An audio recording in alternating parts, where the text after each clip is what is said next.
Hello, hello everyone. So we were covering the Hassanal crisis. So let us continue. Peripheral discontent. If the increased stakes of statehood have resulted in intra-Islamic divisions in the center, then it has done the opposite in the peripheries, uniting previously divided groups against Somaliland. Actually, no, there are still some Dulbahante that support Somaliland.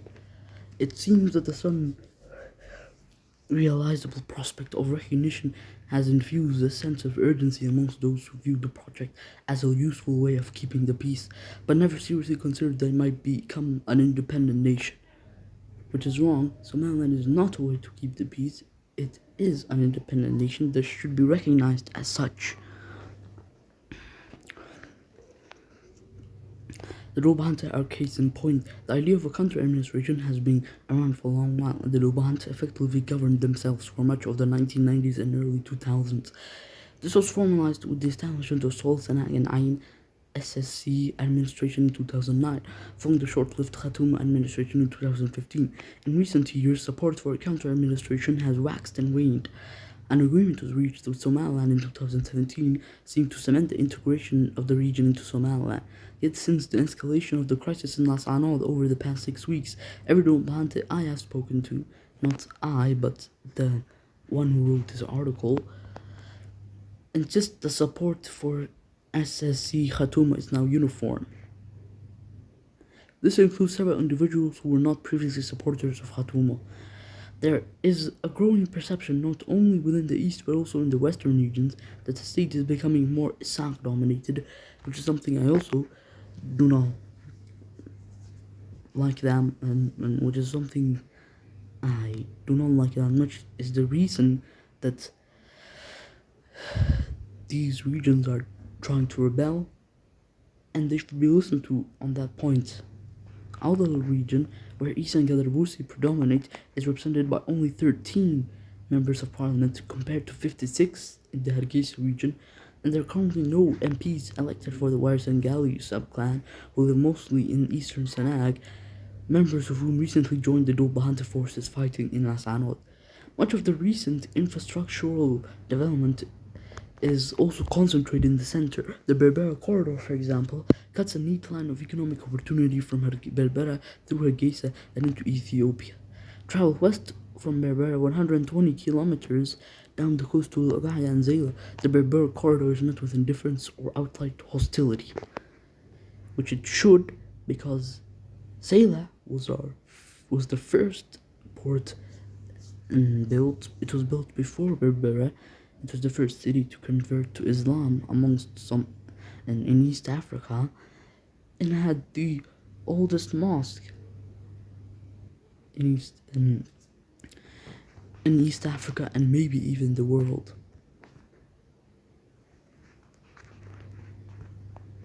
Infrastructure here is almost non-existent, with much traveling taking place along dry riverbeds. Somaliland's claim to sovereignty rests on the territorial logic derives from the borders of the former British colonial protectorate, yet in economic terms, it increasingly appears more like a city-state, Hargeisa, with an appended port, Berbera. This bears some interesting resemblance to the Sultanate of Ifat and Adal, who similarly functioned as city-states and connected to ports in the region. In this instance, Seyla. Finally, recent oil discoveries have further raised the stakes. From 2013 to 2015, sporadic oil exploration in eastern Somaliland's Nugal Valley faltered due to fears of insecurity and a risk of violent conflict. Yet now the discovery of oil proximate to Hargeisa threatens to further entrench the economic power of the center at the expense of the margins. Consequences for Las Anod. The present-day conflict in Las Anod must be understood within the context of intensifying clan competition over state resources as a consequence of accelerated international engagement. The economic embargo, the assassinations that are front and center to the Khartoum Declaration, reflect a widespread narrative that Somaliland has an interest in creating insecurity in the region to keep diaspora investors and the international development actors out of the region. As previously mentioned, it is impossible to verify the truth of these claims, and it is beyond the scope of this article to do so. Rather, this article will show how this narrative of manufactured insecurity, economic marginalization, has intensified following the expansion of the Somaliland state through increasing international investment. When NGOs do manage to travel to Las Anod, they're often officially advised to stay in Ainabo, a nearby Isak town, and to only travel into Las Anod during the day. Locals argue this reinforces perceptions of insecurity and takes business away from the Dulbahante. This charge is not entirely fair, as the situation is also a consequence of the UN and aid agencies' own increasingly stringent security policies. Moreover, beginning under former presidency of Silanyo, there are some efforts to develop Lasano through government-funded projects and international aid agencies. Notably, this included the rehabilitation of Nugal University, the General Hospital, several roads, and a hybrid solar power plant. Nevertheless, this investment is still perceived to be a fraction of that invested in Somaliland's central heartlands. Maybe it's not. Have the Dulbahante thought of that?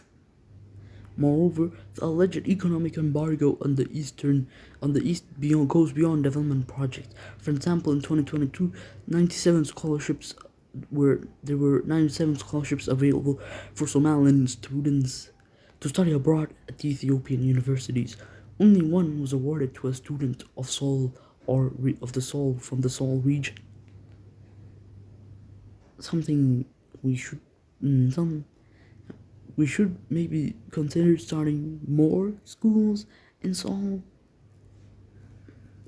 Strategically situated at the mouth of the Nugal Valley, Las Anod has the potential to become a major trading hub. In the last few years, the city has enjoyed a spurt of economic growth, driven in large part by increasing diaspora investment. Important infrastructure such as the water supply, a number of hospitals, the electric company, and even roads leading to and from Las Anod have been spearheaded by the local Dulbahante community and their relatives in the diaspora. This includes a large real estate project modeled on the US-styled gated communities, as well as several new high-end hotels. Land prices have soared, and each summer more diaspora members return to Las Anod. Yet an economically growing Las Anod has been interpreted as a threat to Hargeisa, which it should not be interpreted as a threat. It should be actually looked forward to, both economically and in terms of leading towards greater Dulbahante demands for autonomy. Thus, the narrative goes, Somaliland enables the assassinations in Las Anod, which I do not agree with, to continue. The assassinations have been a feature of the town for over a decade, but in the last 5 years they have been increased during the current administration of Musa Bih Abdi. In October 2021, the Somaliland administration expelled en masse an important group of several hundred traders from Las Anod. If that really happened, wow.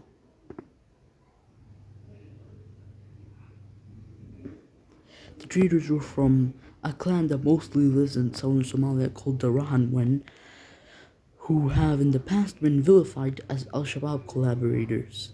Again, whilst evidence is scarce, rumors plentiful. The Rahanwen were an important business community in Las Anod, and some Dulbahante interpreted their expulsion as an attempt by Somaliland to undermine the growing economic power of Las Anod and scapegoat them for the killings. This is consistent with the narrative that the assassinations were also intended to scare off diaspora investors and prevent the town becoming a rising business hub. Which I have nothing against Las Anod becoming a rising business hub. However, there is another narrative that Dulbahante traders are being outcompeted and themselves orchestrating the deportations.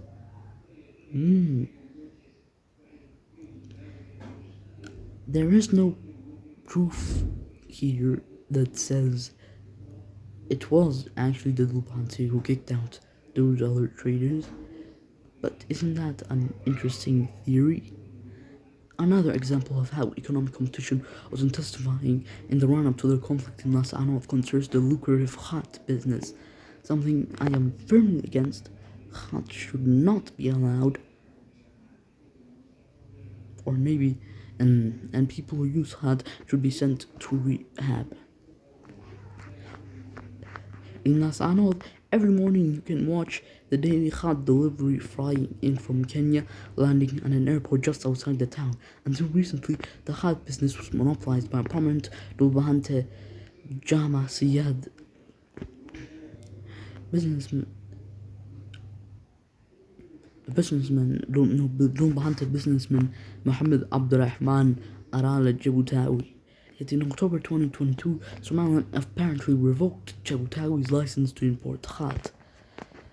Maybe we should allow it if it's such a big part of the last annual economy. But there should be restriction to it. And Somaliland should not have revoked Jabutawi's license.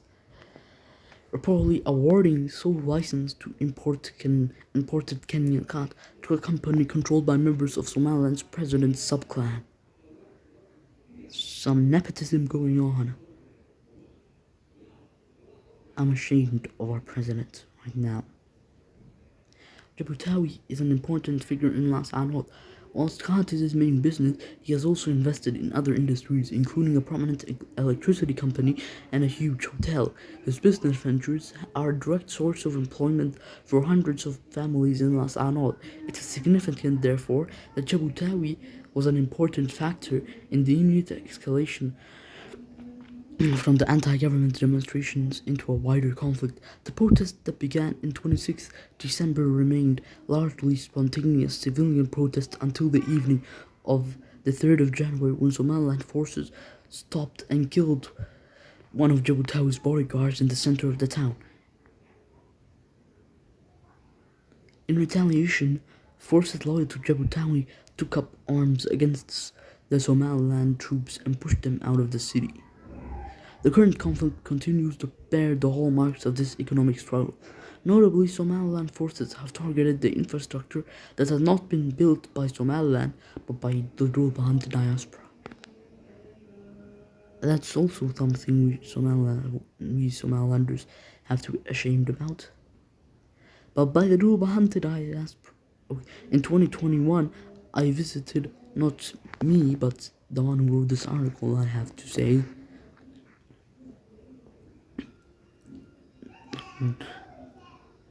the water supply system built in the by Dulbahante diaspora that provides clean water to much of the town.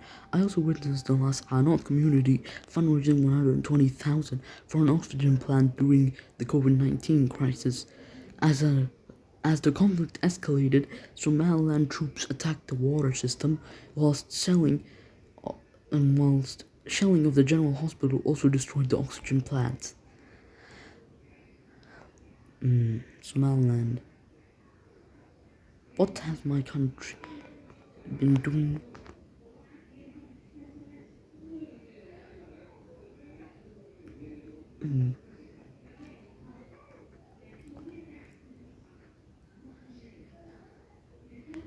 Most recently, the solar electric plant owned by Jabutawi and the Dulbahante diaspora investors was attacked, and one worker killed and 7 captured. Aside from the immediate health consequences for those still living in Las Anod, these attacks on infrastructure funded and built primarily by the Dulbahante community clearly have an extra symbolic importance. As the number of displaced approaches 200,000 in the midst of the dry season, a humanitarian crisis is looming, yet the communities across all have refused to accept any humanitarian aid that comes from Hargeisa, whether it comes from Somaliland business community or international NGOs. They have raised concerns that aid sent through Somaliland would be diverted, yet these communities also want to send a political message that they don't want to receive aid coming via Hargeisa anymore. This again how the issue of aid and development is highly political and at the center of the grievances during the conflict. Conclusion and ways forward. Following 6 weeks in the fighting of Las Anod, this must have been months ago because we were way into it.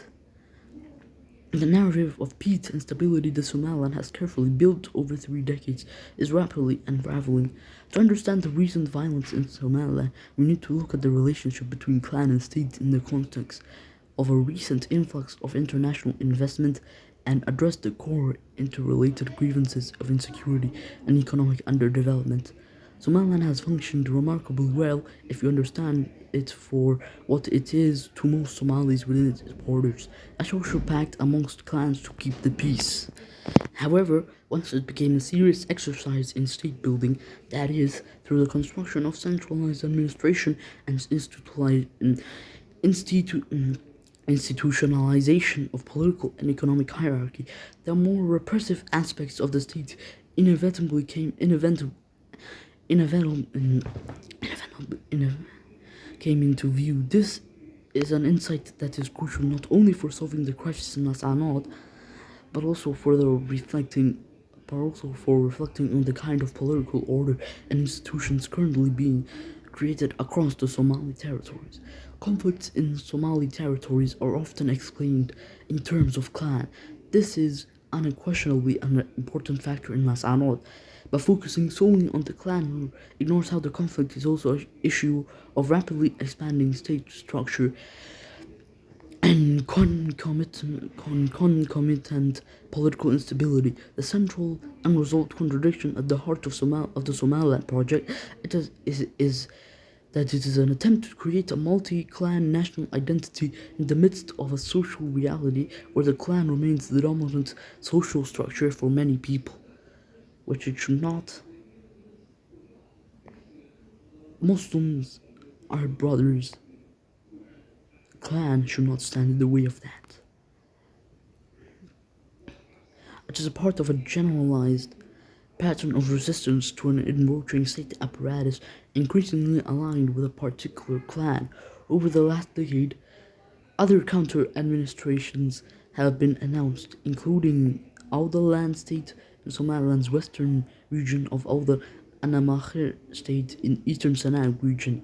These have been diaspora-driven initiatives and thus far failed to galvanize popular support on the ground, but they share the same basic grievances as SSC Khatuma and the same aim to form a federal member state of Somalia. At present, there is dangerous deadlock in Las Anod. Somaliland appears unwilling to back down and leave their base at Gojada outside the city, whilst the Dhulbahante traditional leaders will not negotiate until the troops withdraw to Og. Trust between the two sides have almost completely broken down, despite, or perhaps also because of, the hyperconnectivity of the conflict. The world of videos and images, WhatsApp messages through which most people come to understand the conflict. At present, there remains a degree of opacity and around what is actually happening on the ground in Las Anod. There are shifting geopolitical layers to unfolding the crisis, not least the alleged role of Djibouti, especially in speculation over how Mogadishu, specifically the recently re-elected President Hassan Sheikh Mahmoud, might respond. Actually, I think Puntland is more of a threat than the Somalian government. Make no mistake, there is also global dimensions to the conflict in Somaliland too, but it's not the specter of transnational terrorism or China that international partners should be most concerned about. Rather, it's their own skewed investment strategies buoyed by Western imaginaries of the romanticized state that does not exist, and blind to the plurality of political voices on the ground. So we have completed this video. There will be a second video and also a rebranding of the channel. So wait to see that happen.